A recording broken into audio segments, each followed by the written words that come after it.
Baik, topik firman Tuhan pada hari ini yaitu Tuhan mengutus anak-anaknya. Tuhan mengutus anak-anaknya tertulis dalam Kisah Rasul pasal 13 ayat 1 sampai 12. Pada waktu itu dalam jemaat di Antioquia ada beberapa nabi dan pengajar, yaitu Barnabas dan Simeon yang disebut Niger, dan Lukius orang Kirene, dan Menahem yang diasuh bersama dengan raja wilayah Herodes dan Saulus. Pada suatu hari ketika mereka beribadah kepada Tuhan dan berpuasa, berkatalah Roh Kudus, "Khususkanlah Barnabas dan Saulus bagiku untuk tugas yang telah kutentukan bagi mereka." Maka berpuasa dan berdoalah mereka, dan setelah meletakkan tangan ke atas kedua orang itu, mereka membiarkan keduanya pergi. Oleh karena disuruh Roh Kudus, Barnabas dan Saulus berangkat ke Selukia, dan dari situ mereka berlayar ke Siprus. Setiba di Salamis, mereka memberitakan firman Allah dalam rumah-rumah ibadah orang Yahudi, dan Yohanes menyertai mereka sebagai pembantu mereka. Mereka mengelilingi seluruh pulau itu sampai ke Pafos. Di situ mereka bertemu dengan seorang Yahudi bernama Bar Yesus. Ia seorang tukang sihir dan nabi palsu. Ia adalah kawan gubernur pulau itu, Sergius Paulus, yang adalah orang cerdas. Gubernur itu memanggil Barnabas dan Saulus karena ia ingin mendengar firman Allah. Tetapi Elimas, demikian namanya dalam bahasa Yunani, tukang sihir itu, menghalang-halangi mereka dan berusaha membelokkan gubernur itu dari imannya. Tetapi Saulus yang juga disebut Paulus yang menolak dia dan berkata, "Hai anak iblis, engkau penuh dengan rupa-rupa tipu muslihat dan kejahatan. Engkau musuh segala kebenaran. Tidakkah engkau akan berhenti membelokkan jalan Tuhan yang lurus itu? Sekarang lihatlah, tangan Tuhan datang menimpa engkau, dan engkau akan menjadi buta beberapa hari lamanya. Engkau tidak dapat melihat matahari." Dan seketika itu juga orang itu merasa diliputi kabut dan gelap, dan sambil meraba-raba ia harus mencari orang untuk menuntun dia. Melihat apa yang telah terjadi itu, percayalah gubernur itu, ia takjub akan ajaran Tuhan.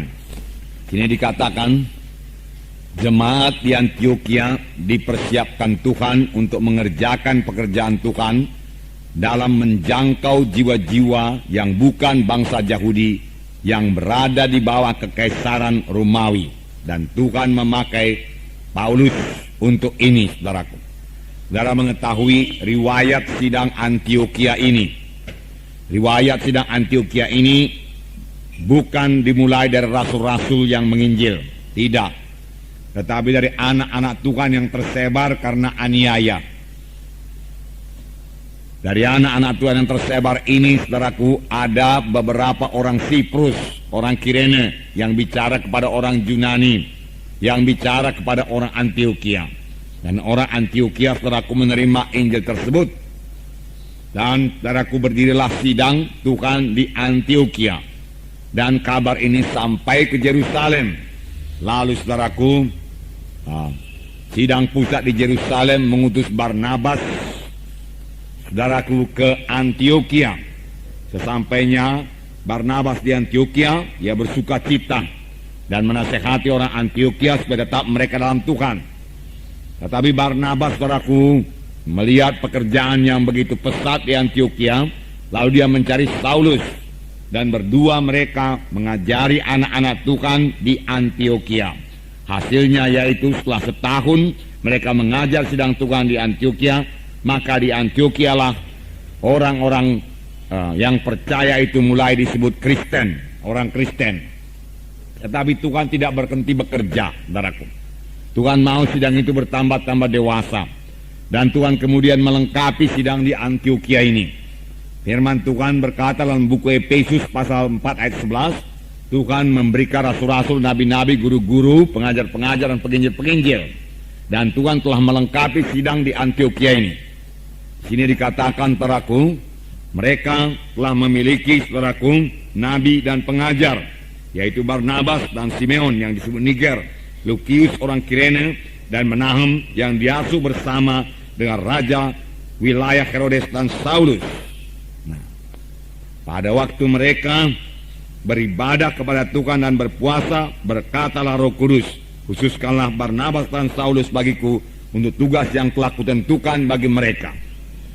Jadi saudaraku, sidang jemaat di Antioquia ini telah dilengkapi Tuhan dengan beberapa nabi dan pengajar, dan Roh Kudus memimpin jemaat itu.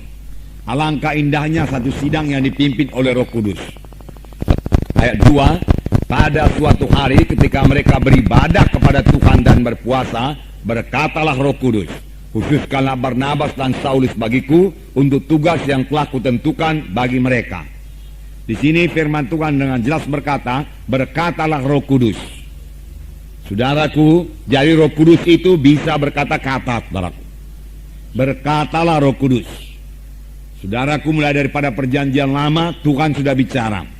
Perjanjian baru, saudaraku, Tuhan lebih banyak bicara. Pada akhir zaman ini, saudaraku, Tuhan lebih banyak lagi bicara, saudaraku. Pada akhir zaman ini, pada zaman sekarang ini, Tuhan bicara kepada kita masing-masing.